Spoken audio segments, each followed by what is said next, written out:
이번 시간에는 우리 디스크 포맷에 대해서 같이 한번 살펴보도록 하겠습니다. 우리 디스크 포맷이라는 거는 우리가 사용하고 있는 그런 디스크들 있죠? 그런 하드 디스크 같은 것들, 그런 것들을 싹 다 이제 초기화를 해서 사용 가능한 그런 상태로 만들어주는 그런 작업을 우리가 이제 디스크 포맷이라고 합니다. 그래서 우리가 디스크 포맷을 하게 되면 디스크는 원래 트랙과 섹터로 구성되어 있죠? 그 트랙과 섹터를 형성을 해서 사용 가능한 그 상태로 만들어주는 그런 작업이에요. 그래서 우리가 만약에 디스크를 새 거를 샀다 그러면 그 디스크를 이제 사용하기 위해서는 먼저 우리가 이제 초기화 작업, 그 포맷을 먼저 우리가 해줘야 돼요. 그래야 우리가 이제 디스크를 사용할 수 있는 거고요. 만약에 내가 사용하던 그런 디스크를 포맷하겠다 그랬을 때는 그 안에 들어있던 그런 데이터들 있죠. 그런 기존 데이터들은 싹 다 이제 삭제가 됩니다. 그리고 내가 이제 포맷하고 싶은데 그 포맷하려는 그 디스크의 데이터를 만약에 사용 중이라면 우리가 이제 포맷할 수 있다 없다? 없더라.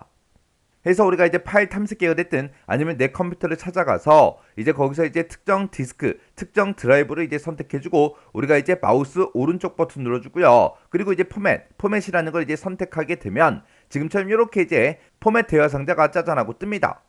그러면 지금 이 포맷 대화 상자에 보게 되면 이제 용량도 이렇게 나타나죠. 그리고 파일 시스템도 나타나고요. 그리고 할당 단위 크기도 나타나고 그리고 이제 볼륨 레이블이라는 것도 나타나고요. 그리고 이제 포맷 옵션이다 해서 옵션에는 빠른 포맷이 있는데 이 빠른 포맷을 할래 말래 그런 거 이제 선택할 수 있게끔 이렇게 이제 되어 있습니다.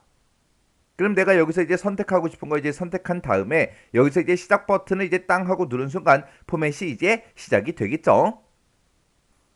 그때 이제 용량이라는 거는 내가 가지고 있는 그 디스크의 용량, 말 그대로 용량을 그냥 표시해 주는 거고요. 파일 시스템이다 그러면 디스크를 설치할 그 파일 시스템을 우리가 이제 지정해 줄 수 있습니다. 그래서 FAT32가 됐든 NTFS가 됐든 이런 것들을 우리가 지정을 해 줄 수가 있어요.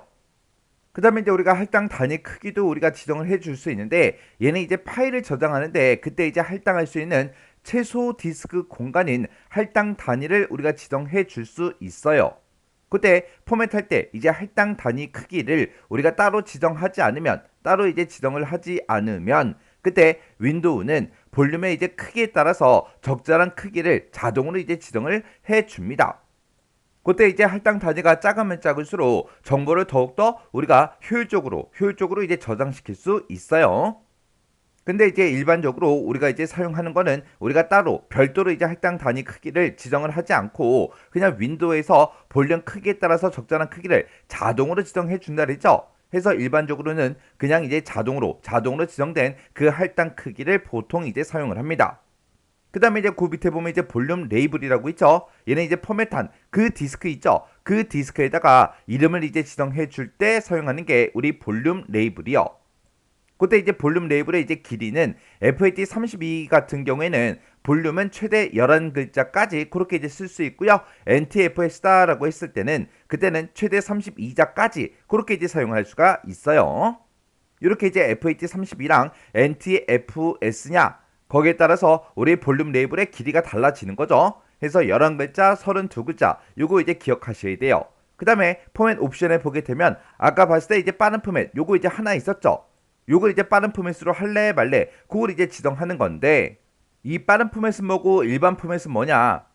우리 디스크에 이제 실제 데이터가 이제 저장이 될 때 데이터 영역에 실제 그 데이터가 이제 저장이 돼요.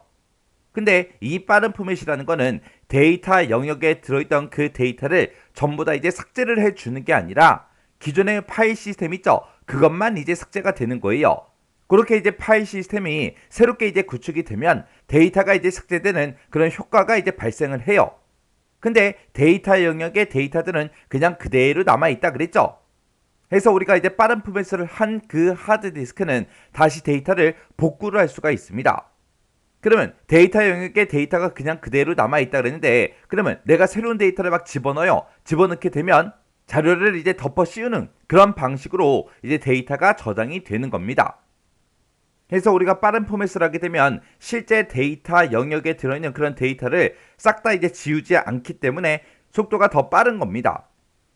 그래서 우리 빠른 포맷이라는 거는 디스크의 이제 불량 섹터 같은 것들은 검출을 하지 않습니다. 검출하지 않고 디스크에 들어있는 모든 파일을 이제 삭제해 주는 거, 그게 이제 우리 빠른 포맷이더라. 그때 이 빠른 포맷이라는 거는 사용하던 그런 디스크를 이제 포맷할 때 우리가 이제 사용하는 거예요. 이 얘기는 내가 만약에 하드디스크를 새 거 사왔다. 그리고 나서 그 하드디스크를 내가 빠른 포맷을 해요. 빠른 포맷을 못 해요. 새 거를 이제 샀을 때는 한 번은 일반 포맷을 해야 됩니다. 그래서 이제 그 후에 이제 우리가 디스크를 쓸 거 아니에요. 그렇게 이제 사용하던 그런 디스크들은 전부 다 이제 빠른 포맷을 우리가 할 수가 있어요. 요런 게 디스크 포맷이요.